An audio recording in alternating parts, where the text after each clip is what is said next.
Très bien, donc on continue avec la fiche de TD 9.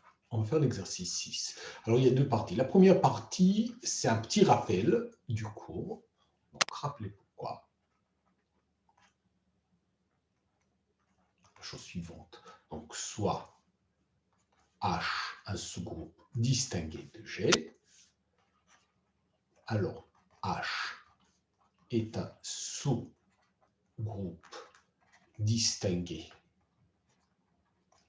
maximal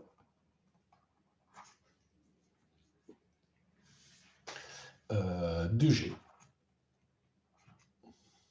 Si seulement si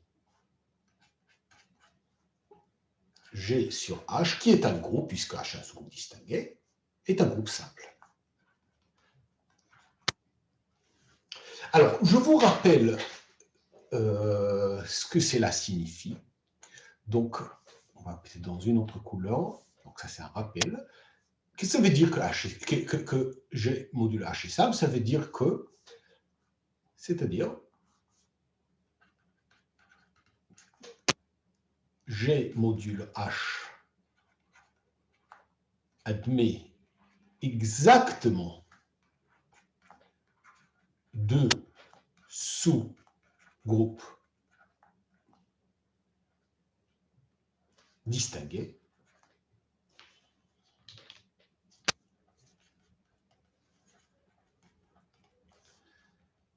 G sur H est le sous-groupe trivial, que je vous rappelle, c'est juste manière d'écrire. Sous-groupe trivial, je ne l'en parle. En particulier,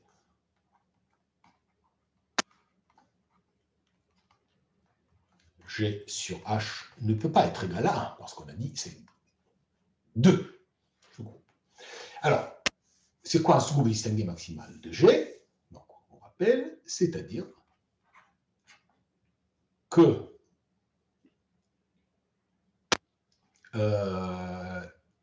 il existe. Comment est-ce qu'on l'a défini? La manière dont on l'a défini, c'est H est un sous-groupe distingué strict de G et il est maximal en tant que tel. Et si j'ai un sous-groupe distingué de G qui contient H, dans ce cas d'ailleurs H ce serait un sous-groupe distingué de K, mais peu importe maintenant, on verra ça tout de suite, alors ou bien K égale à G, ou bien K égale à H. Et puisque H n'est pas égal à G, ce sont deux cas mutuellement exclusifs. Donc, autrement dit, je vais encore une autre formulation. Il existe exactement, donc on va dire comme ça plutôt, G admet exactement deux sous-groupes distingués qui contiennent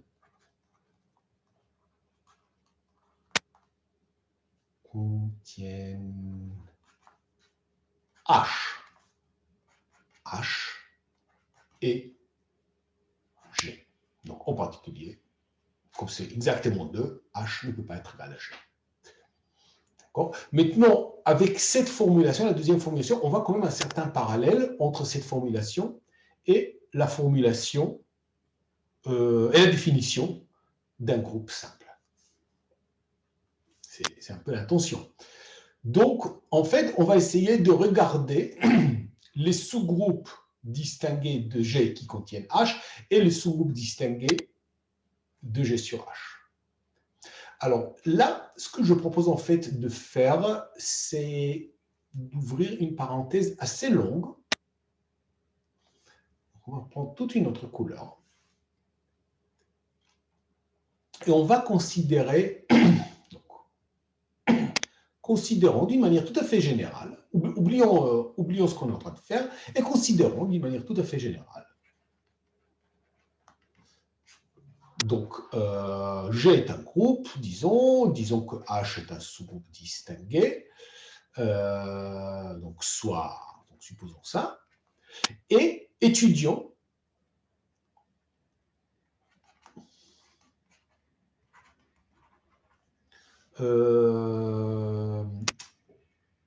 même comparons les deux ensembles. D'un côté, tous les cas qui sont sous-groupes, d'abord sous-groupe tout court, pas forcément sous-groupe distingué de G, mais qui contiennent H. Donc, comme ça, tous les cas tels que K est un sous-groupe de G qui contient H et tous les L qui sont tout simplement des sous-groupes de G modulo H. Et après, peu à peu, on va arriver à ce qui nous intéresse. Mais ça interrompt en soi. Alors, déjà,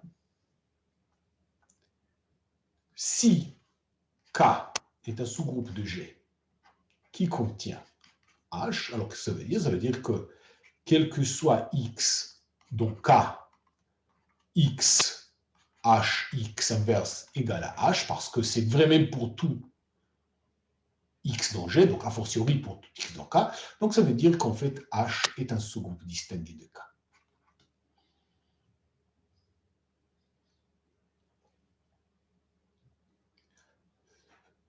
Donc, K modulo H est un groupe.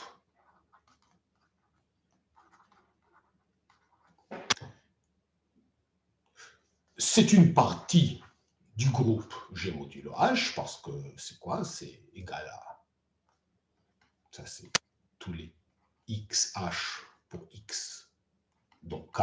Donc forcément, c'est une partie de G modulo H qui est tous les XH, X dans G.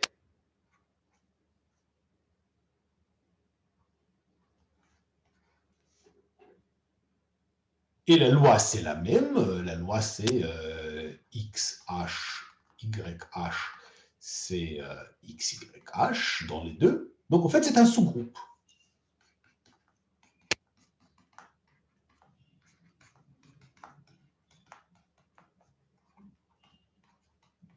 D'accord? Donc, on a trouvé une application qui a un sous-groupe de G qui contient H, nous associe un sous-groupe de G modulo H. Ce que je prétends, c'est que c'est une bijection. Comment je fais? Je montre que c'est une bijection. Je construis une application réciproque. Alors, c'est quoi l'application? Enfin, une application inverse. Alors, c'est quoi l'application inverse? Donc,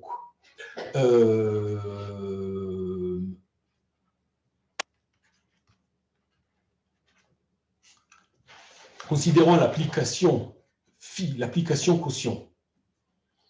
Donc, c'est l'application qui va de G au démoulage, l'application quotient.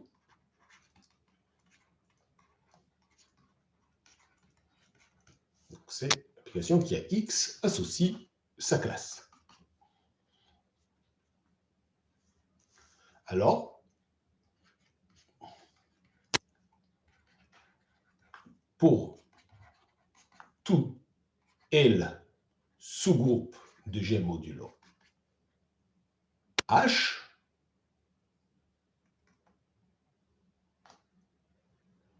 phi inverse, phi réciproque de L, A. Ok, alors, je veux montrer que c'est un sous-groupe de G qui est d'ailleurs, qui contient H. Alors, ok.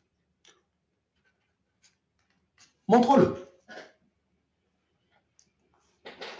Alors, d'un côté, montrons que ça contient H. Bon. Si X appartient à H, alors phi de X, c'est XH, c'est H, c'est l'identité de G modulo H. Donc, forcément, ça appartient à L. Donc, X appartient à phi réciproque de L. D'accord? Donc, conclusion, phi réciproque de L contient H. D'un autre côté, donc en particulier,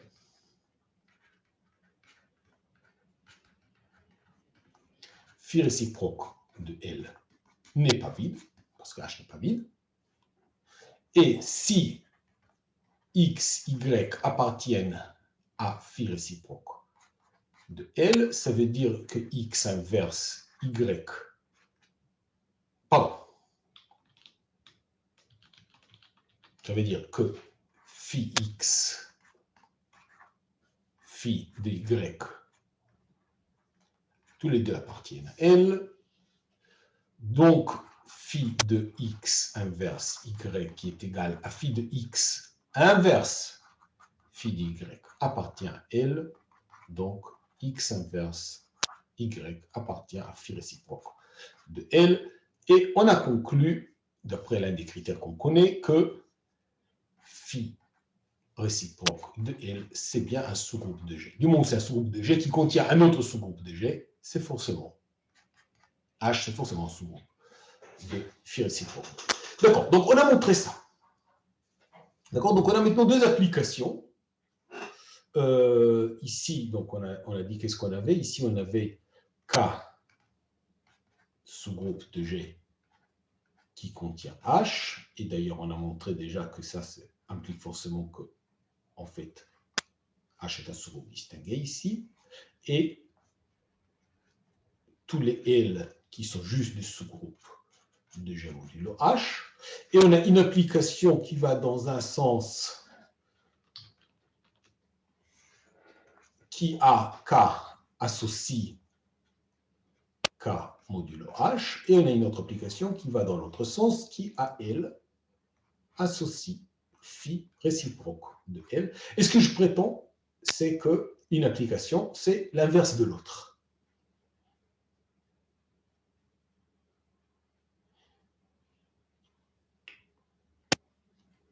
Alors, montrons-le.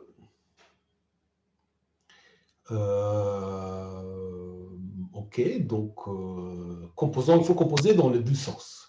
Donc, si je prends K ici, pour K qui appartient là, alors, qu'est-ce que je fais? D'abord, je regarde, je l'envoie ici, K modulo H, et maintenant, je ramène là, donc je prends phi réciproque de ça. Alors, qu'est-ce que c'est? Alors, on va étudier. Qu'est-ce que c'est? Alors, X appartient à ça. Si seulement si, donc phi de X appartient à K modulo H. Si seulement si, donc ça c'est égal à Hx. Donc, attention, ça veut dire si seulement si il existe un Y dans K tel que Hx est égal à, pardon, XH est égal à YH, donc si seulement si XH est égal à un élément de ce machin-là, donc ça c'est si et seulement si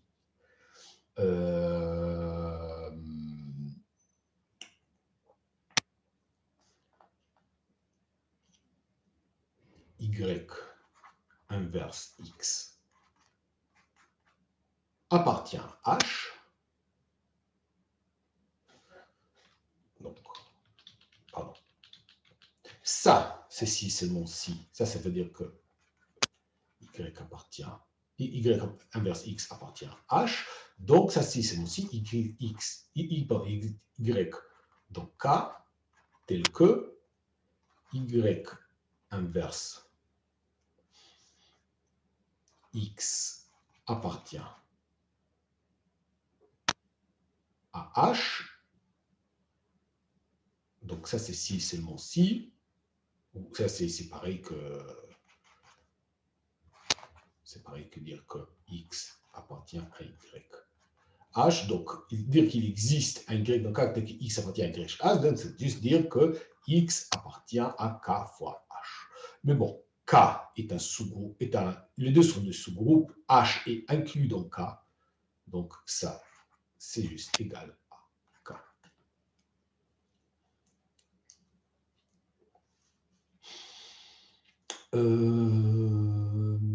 Voilà, donc on a montré que phi réciproque de K modulo H, c'est bien égal à K. Et maintenant, la réciproque, donc maintenant je suppose que j'ai un L, donc soit L qui appartient, donc qui est juste un sous-groupe de G modulo H. Alors, qu'est-ce qu'on fait? On prend d'abord phi réciproque de L, donc maintenant on a un sous-groupe de G qui contient H, et on le prend modulo H. Et encore une fois, on demande, est-ce que ça c'est égal à L?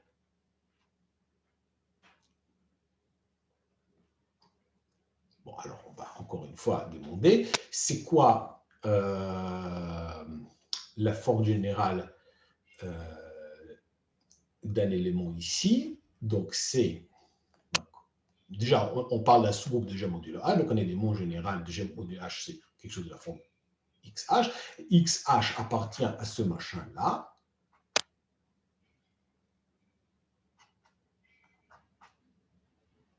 Si et seulement si,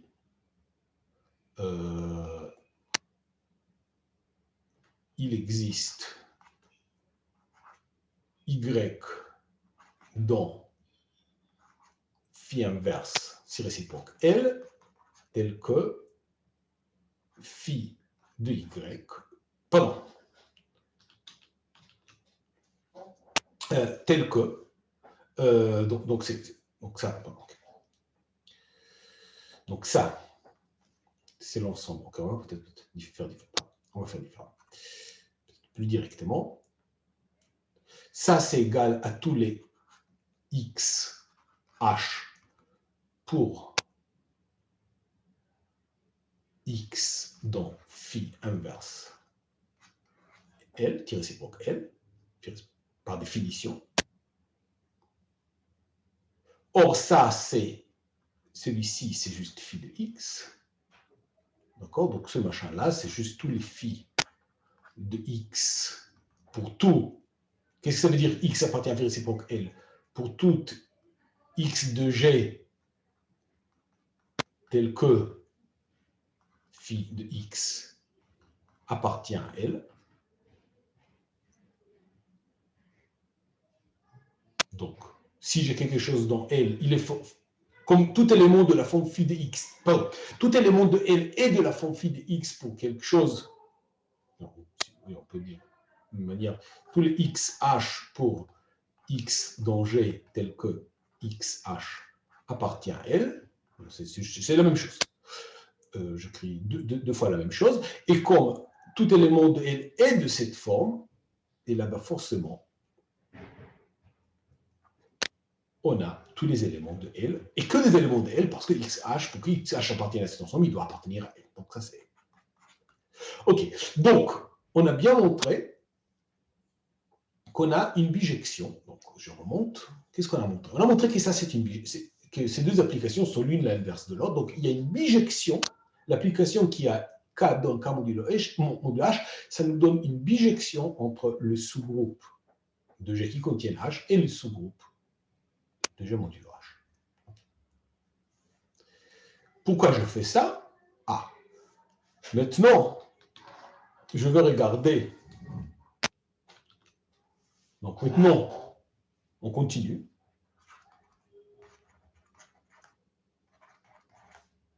Donc soit, je suppose, K, un sous-groupe de G qui contient H, et le sous-groupe qui correspond, c'est K sur H, donc le sous-groupe qui correspond le sous-groupe de G modulo H qui correspond.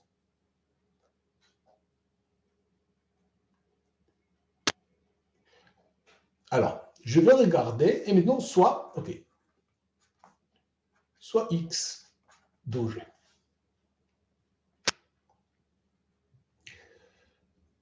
Alors, dire que si je prends un élément général de G, donc XH, c'est un élément général de G modulo H. Tout élément de G modulo H, c'est XH pour un certain X dans G. Et je vais regarder peut-être c'est plus simple de conjuguer. Ah, pardon. D'abord, on va conjuguer K par X. Alors, X, K, X reste X inverse. Bon, ça contient X, H, X inverse, qui lui est égal à H, parce que H est distingué. Donc, X, K, X inverse contient H. Donc, on est encore une fois avec K. Si on place K par son conjugué, on est déjà dans la même situation. Donc, on a un sous-groupe XK, X inverse. Je peux le prendre modulo H. C'est un sous-groupe de G modulo H. D'accord? Maintenant, je vais essayer de... Donc, ça, c'est ce qui se passe si je conjugue K. Maintenant, je vais essayer de conjuguer K modulo H. C'est quoi K modulo H? Donc, alors, appelons ça L et appelons ça Y. Donc, c'est quoi Y, L, Y inverse? Donc, c'est XH fois K modulo H fois XH inverse.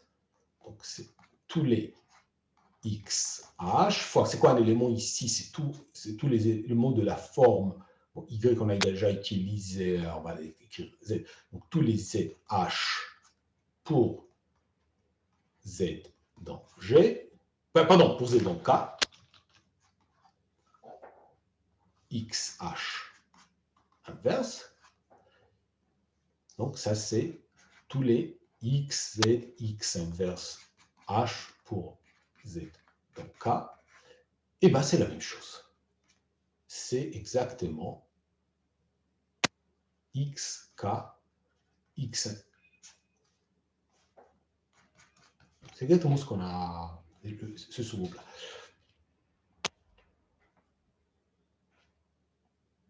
Donc, en particulier,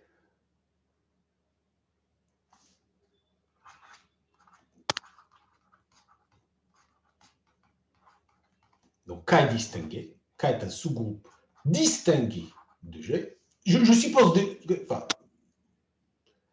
on reste avec cette hypothèse qu'il contient H. C'est un sous-groupe distingué de G. Si et seulement si, quel que soit X dans G, X, K, X inverse, c'est égal à K. Bon, ça c'est la définition.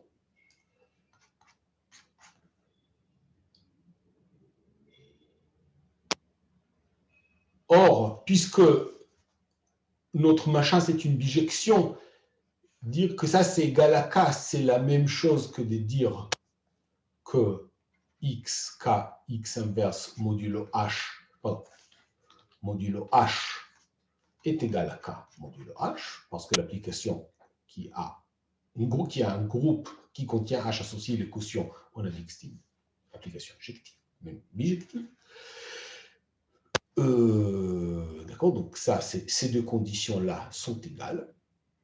Et si je peux dire, au lieu de dire pour tout X dans G, je peux dire pour tout, bon voilà, pour tout Y, pour tout XH dans G modulo H, d'après ce qu'on vient de voir, quel que soit XH dans G modulo H, donc encore une fois, ça, c'est juste XH, K modulo H, XH inverse, donc K modulo H est égal à XH, donc K modulo H, XH l'inverse, c'est qu'on vient de voir, parce que ça, on vient de voir que c'est égal à ça. Oui, je viens de l'écrire d'ailleurs. Donc ça, c'est si seulement si K modulo H est un sous-groupe distingué de G modulo H. Il y a d'autres manières de faire cette vérification. Bon, peu importe. L'essentiel, du coup, ce qu'on a montré, c'est que la bijection qu'on a mise en évidence tout à l'heure, elle se restreint en une bijection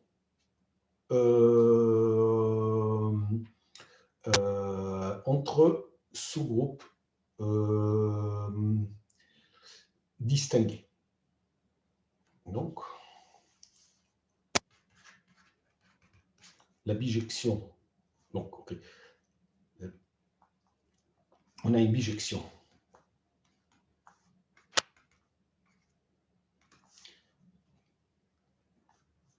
entre tous les cas qui contiennent H et qui sont distingués dans G et tous les L qui sont juste des sous-groupes distingués de G modulo H, c'est la bijection qui envoie à K associe toujours la même chose, à K associe K modulo H. Ou dans l'autre sens, phi inverse. Donc on a montré que c'est la bijection qu'on avait pour les groupes qui ne sont pas forcément distingués, elle se restreint en bijection entre les groupes distingués. Ok, je finis ma parenthèse. Pourquoi je fais tout ça? Ah, parce qu'en fait, maintenant, alors ok, on reprend la couleur de l'exercice. Donc, or, H, donc GH, mon hypothèse c'est que H est un sous-groupe distingué de G. Donc, est un sous-groupe distingué maximal. Si et seulement si, on a dit quoi? On a dit qu'il y a exactement deux sous-groupes distingués entre H et G, H d'un côté et G de l'autre côté. Donc si et seulement si le cardinal, alors on va appeler ça, cet ensemble, on va l'appeler étoile. Cet ensemble, on va l'appeler des étoiles. Donc ça, c'est si et seulement si le cardinal d'étoile, c'est 1. Et ça, c'est G modulo H. Et simple. Si seulement si, G modulo H admet exactement deux sous-groupes distingués, le trivial et G modulo H. Donc, si seulement si, le cardinal de deux étoiles. Et, pardon, donc là, 2. Il y a exactement deux sous-groupes là. Et si seulement si, il y a exactement deux sous-groupes là. On vient de voir qu'il y a une bijection entre les deux. Donc,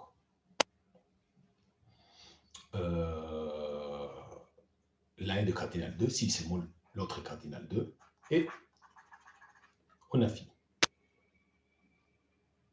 Bon. Très bien. Passons maintenant à la partie 2 de l'exercice. Donc, la partie 1, on a mis du temps, mais bon, c'est toujours le cas, c'est quelque chose qui est trivial une fois qu'on s'est habitué un peu aux choses. Et là, la chose à laquelle il faut s'habituer, c'est tout simplement cette bijection entre sous-groupes de G qui contiennent H et sous-groupes de G modulo H. Une fois qu'on comprend un peu cette bijection, en effet, la première partie, elle devient plutôt triviale. Donc, on arrive à la partie que je considère plutôt intéressante, c'est la suivante. Donc, maintenant, on suppose que H et K sont deux sous-groupes distingués maximaux, distincts de G. Et je pose L égale H inter K. Alors, qu'est-ce que je veux montrer? D'abord que H fois K, c'est G tout entier.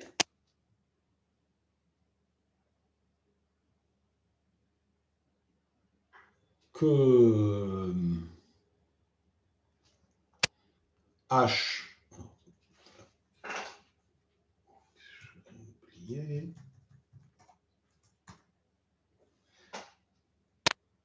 Ah oui. Donc, L est un sous-groupe distingué maximal de H d'un côté et de K de l'autre côté. Bon, maintenant, puisque H est un sous-groupe distingué de G, je peux considérer le groupe G modulo H. Puisque L est un sous-groupe distingué de K, je peux considérer K modulo L. Et je montre que c'est isomorphe d'une manière naturelle. Et pareil, si je change le rôle.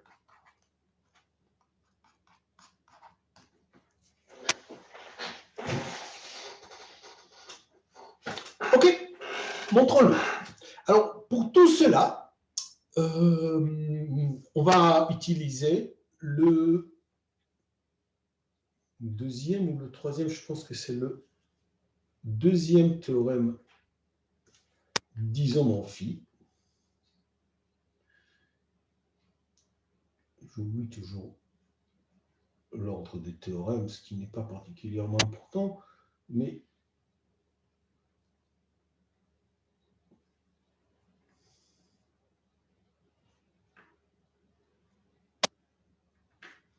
voilà.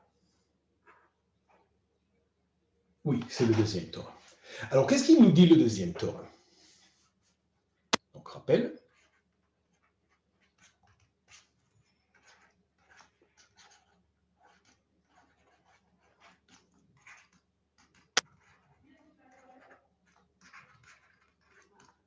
Il dit les choses suivantes. Donc, c'est quoi l'hypothèse? L'hypothèse, c'est que j'ai deux sous-groupes.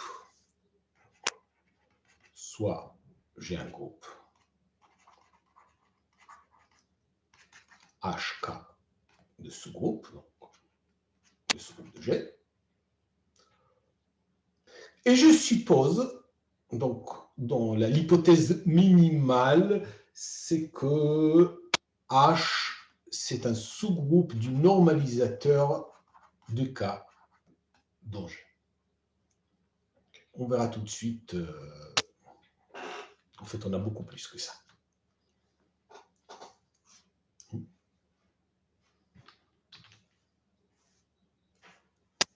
Ah, pardon. OK. Alors, HK est un sous-groupe de G.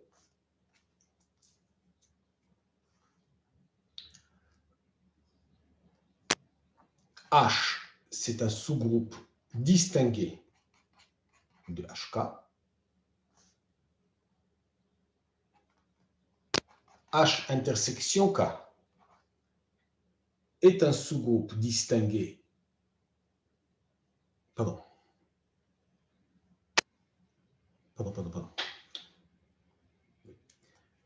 K est un sous-groupe distingué de HK, puisque c'est K qu'on normalise. H normalise K, donc HK normalise. Okay. H inter K, du coup, c'est un sous-groupe distingué de H.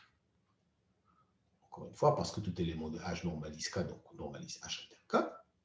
Et l'essentiel, c'est que je regarde maintenant le H modulo K inter H et HK modulo K. Donc, un élément du premier, ce sera quelque chose de la forme X fois K inter H. Et je peux lui associer XK. Donc, ça, c'est un isomorphisme.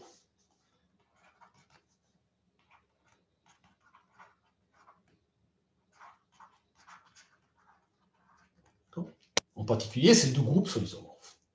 Et on va utiliser ce truc à fond.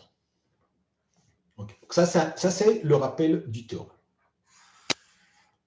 Ça aurait été peut-être mieux même de le mettre dans une autre couleur. Bon, peu importe. Alors, d'abord, bon, qu'est-ce qu'on a ici? Nous, on a H et K sont en effet deux sous-groupes de G. Ce sont même des sous-groupes distingués. Donc, dans notre situation, dans notre cas, H et K sont tous les deux des sous-groupes distingués, même distingués propres. De sous-groupes distingués, maximum, oublions maximum pour l'instant, juste sous-groupe distingué de G. Oublions le reste pour l'instant. Donc, en particulier, puisque K est un sous-groupe distingué, son normalisateur dans G, c'est G, donc évidemment, c'est plus grand que H. D'accord? Donc, toutes les hypothèses sont vérifiées. Donc, on a toutes les conclusions. Alors, donc, en particulier, on a HK, c'est un sous-groupe de G. Maintenant, soit X dans G. Étudions X, essayons de prendre ce groupe et de le conjuguer par X. On sait que c'est un sous-groupe, mais essayons de le conjuguer par X. Bon, c'est quoi? Je peux ajouter X inverse ici, donc c'est X, H, X inverse X, K, X inverse. C'est ça, c'est juste ajouter une identité, juste insérer une identité ici. X inverse X. Bon, mais ça, c'est égal. Les deux sont distingués, donc ça, c'est égal à H. Ça, c'est égal à K. Donc, c'est égal à H. K. D'accord? Donc, en fait, non seulement HK est un sous-groupe de G, c'est un sous-groupe distingué.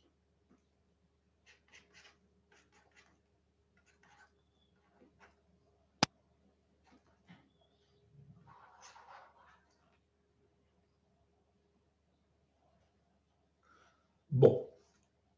Il contient H, il contient K.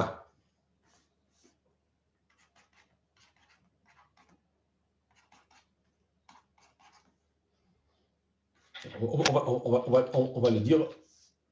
D'abord, il contient H. Or, H est un sous-groupe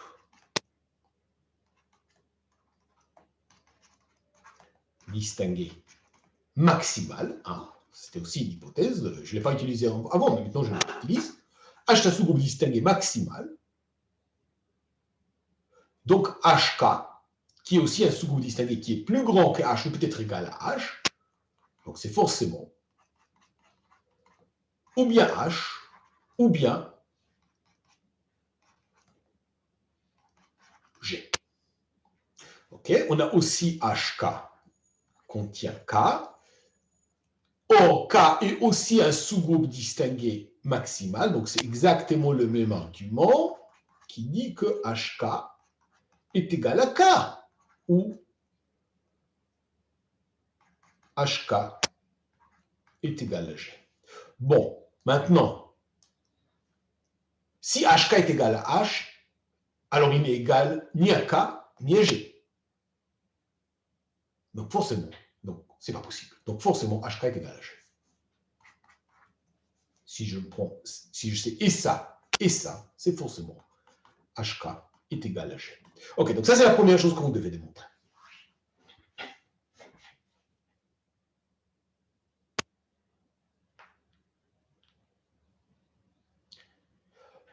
Maintenant,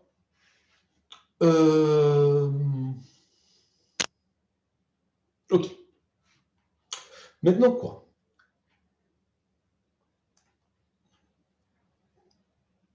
Maintenant, on va considérer, qu'est-ce qu'il nous dit d'autre le deuxième théorème d'isomorphie?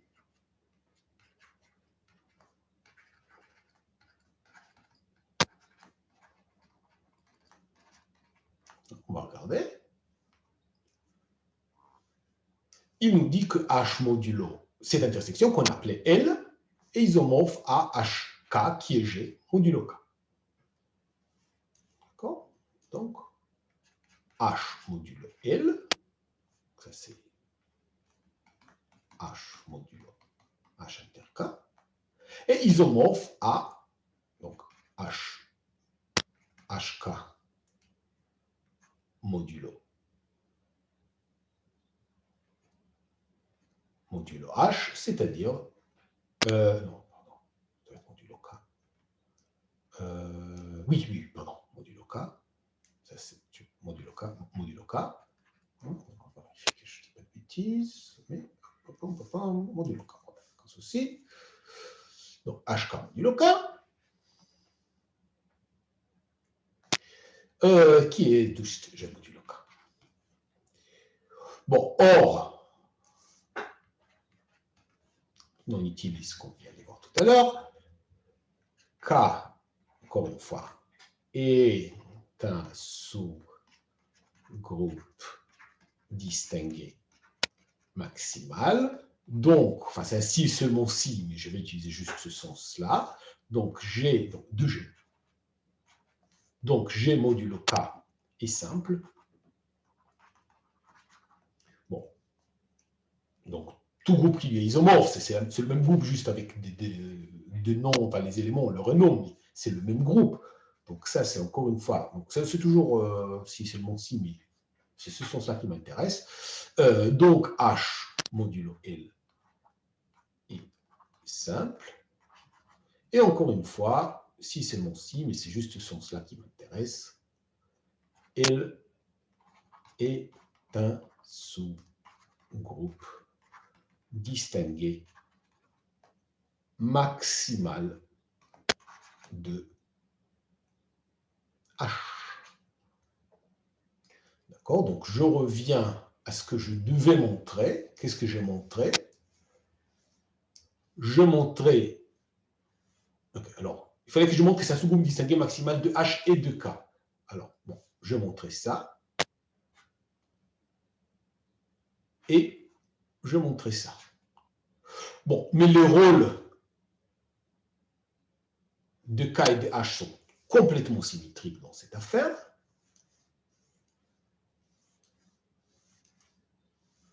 Donc,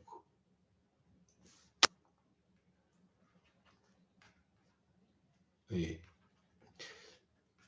les rôles de H et de K sont symétriques.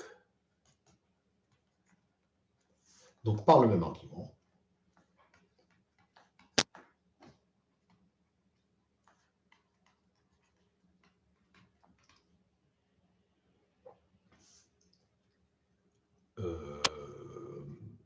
K modulo L est isomorphe à G modulo H et L est un sous-groupe maximal de K.